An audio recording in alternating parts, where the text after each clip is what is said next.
자, 48번째 기출 유형입니다. 준거 관련 타당도, 기준 타당도라고도 이야기를 합니다.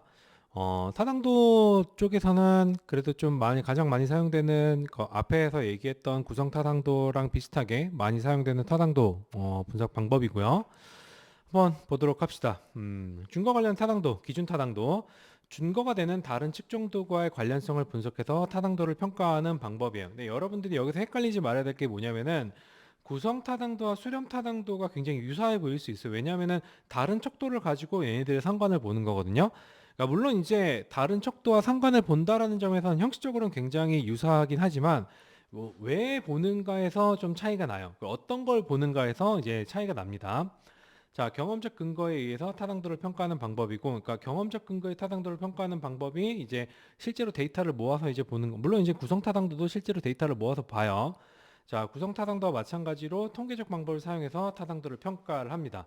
이 구성 타당도는 이제 동시 타당도 혹은 공존 타당도가 있고 예언 타당도, 혹은 예측적 타당도, 예측 타당도, 이런 타당도가 있어요. 그럼 이제 동시 타당도, 공존 타당도는 한 시점에서 내가 개발한 검사하고 이것과 준거가 되는 다른 검사의 상관을 보는 게 공존 타당도, 동시 타당도가 되는 거고 이제 예언 타당도는 내가 이제 개발한 검사하고 시간이 조금 지나가지고 준거가 되는 것과 상관을 통해서 내가 이제 그 개발한 검사가 이 미래의 행동을 얼마나 예언하느냐 이런 것들을 보는 게 예언 타당도라고 이야기를 할 수가 있습니다. 공존 타당도, 동시 타당도는 새로 만드는 측정 도구와 준거로 사용되는 측정 도구를 동시에 측정해서 상관계수를 구해 타당도를 평가를 하는 거예요. 자, 예를 들면 이제 새로 개발한 인적성 검사의 타당도를 평가하기 위해서 새로 개발한 인적성 검사 현재 직원들의 수행 간의 상관을 구해서 새로 개발한 측정 도구의 타당도를 평가를 해요. 그러니까 이게 뭐냐면 인적성 검사하고 수행이랑 관련성이 굉장히 높다라고 하는 선행 연구가 있을 경우에 그런 선행 연구의 어떤 그 내용을 가져와 가지고 검증을 하는 겁니다. 자, 밑에 보면은 수렴 타당도는 개념적으로 동일 혹은 유사하지만 방법 혹은 문항의 구성이 다른 측정 도구와 상관 분석을 통해 타당도를 평가를 하는 거고, 준거 관련 타당도는 기준이 개발된 측정 도구의 관련성을 어, 준거가 되는 측정 도구와의 관련성을 통해서 판단한다. 그러니까 그 수렴 타당도 같은 경우는 그냥 내용 개념적으로 비슷한 것끼리 비교를 하는 거고, 준거 관련 타당도에서 그 공존 타당도는 이게 어떤 이론적으로 경험적으로 예측 가능한 혹은 어떤 검증을 하는 거라고 볼 수가 있습니다. 자, 그다음 예언 타당도는 새로 개발한 측정 도구를 통해 어, 측정된 능력이 미래의 수행과 관련성을 가지고 개발된 검사의 타당성을 판단하는 거예요. 개발된 측정 도구의 점수를 일정 시점 이후에 준거 관련 측정 도구의 결과와 상관 분석을 통해서 타당도를 평가를 해요.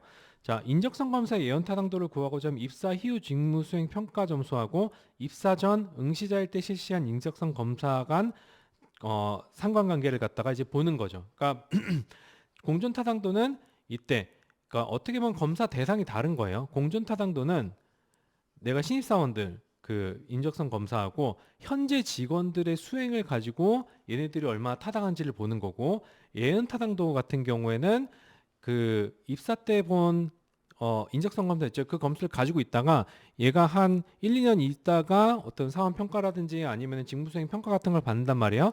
그런 직무수행 평가랑 이런 상관을 봐서 처음에 실시한 인적성 검사가 이후의 수행을 얼마나 예측하는가, 관련성이 얼마나 높은가, 요거를 보는 게 예언 타당도라고 이야기를 할 수가 있습니다.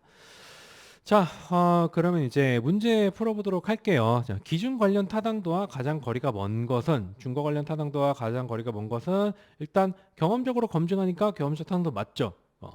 그 다음에 이론적 타당도는 잘 모르겠어요. 예측 타당도 있고 동시 타당도도 맞아요. 이론적 타당도는 어떻게 보면은 구성 타당도 쪽에 좀 더 가깝습니다. 요거는 이론적 타당도 아니면은 이제 내용 영역은 요거랑 좀 관련이 없겠다. 이론적 타당도는 이제 구성 타당도랑 좀 더 관련성이 높다고 이야기를 할 수가 있습니다.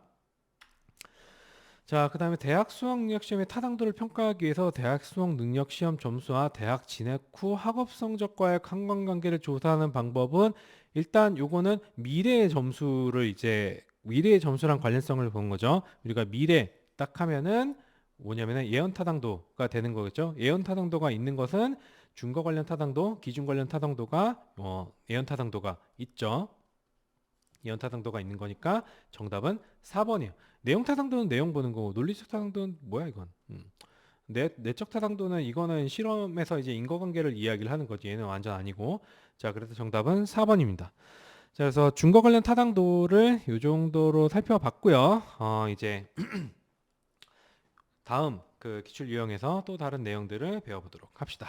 수고하셨습니다.